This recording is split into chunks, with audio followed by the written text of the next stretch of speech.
20 MPs have now signed an early day motion tabled by the SNP's Patricia Gibson calling for a debate in Parliament into the devastating impact of continuing unfair pension treatment of 1950s-born WASPI women, Women Against State Pension Inequality.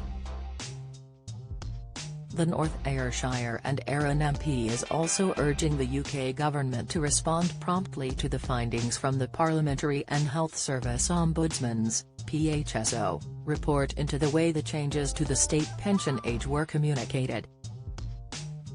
The shadow SNP spokesperson for Environment, Farming, Agriculture and Rural Affairs is calling for the UK government to make it clear that it will recognise and recompense the injustices and suffering caused to WASPI women, of which one dies every 13 minutes. The WASPI campaign recently announced that over 250,000 women affected by state pension age changes have died since their fight for justice began in 2015. WASPI research suggests that nearly 4 million women saw their retirement plans plunged into chaos at the last minute, after the Department for Work and Pensions, DWP, under successive governments, increased the state pension age from 60 to 65, and later 66. The WASPI campaign was formed to help millions of women get fair and fast compensation after some of the worst affected were only given a few months' notice of a 6-year delay to their eligibility for the state pension. WASPI says that hundreds of thousands of women lost the opportunity to plan for their retirement as they were not notified of the changes soon enough. 3 in 5 of the affected women say they had already retired or cut their working hours down by the time they found out they would not get their state pension at 60.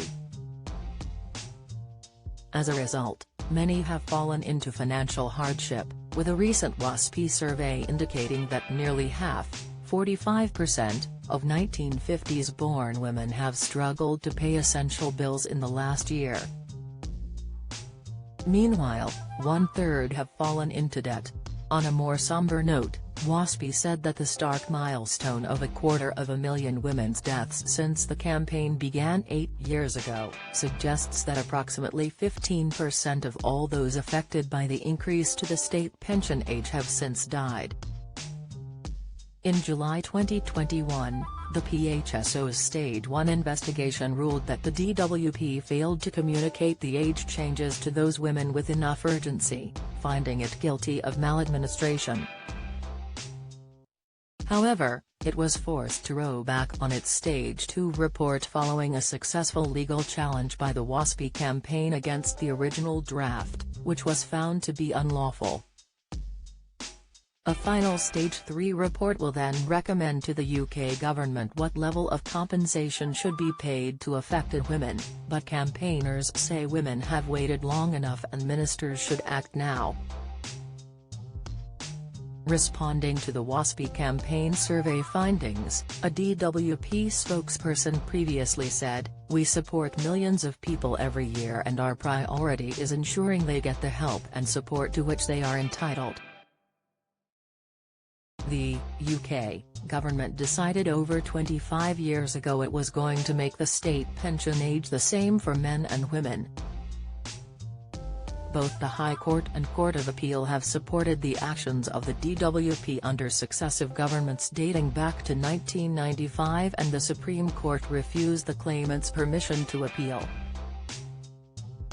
The early day motion submitted by Patricia Gibson MP states that this House welcomes the publication of the findings of the Women Against State Pension Inequality (WASPI) campaign survey, which documents the devastating impact of continuing unfair pension treatment of 1950s-born WASPI women, is deeply concerned about the survey's key findings, that 1 in 4 of the women affected by this pension scandal have struggled to buy food and basic essentials in the last 6 months, whilst 1/3 have fallen into debt in the last 6 months, notes its findings that 61% of those surveyed reported a range of lost employment opportunities, with 32% of women being unable to secure alternative employment after attempting to rejoin the workforce. recognises the mental, physical and emotional toll of additional years of work, of which these women were unaware and so for which they could not plan, calls on the Parliamentary and Health Service Ombudsman to speedily conclude its investigations,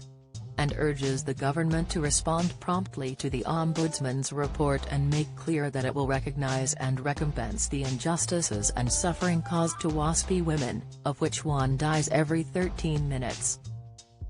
Get the latest record money news. Join the conversation on our Money Saving Scotland Facebook group for energy and money saving tips, the latest benefits news, consumer help and advice on coping with the cost of living crisis. Sign up to our Record Money newsletter and get the top stories sent to your inbox daily from Monday to Friday, including a special cost of living edition on a Thursday. Sign up here. You can also follow us on X, formerly Twitter, at @recordmoney_ for regular updates throughout the day. What is an early day motion? An early day motion is a motion submitted for debate in the House of Commons for which no day has been fixed.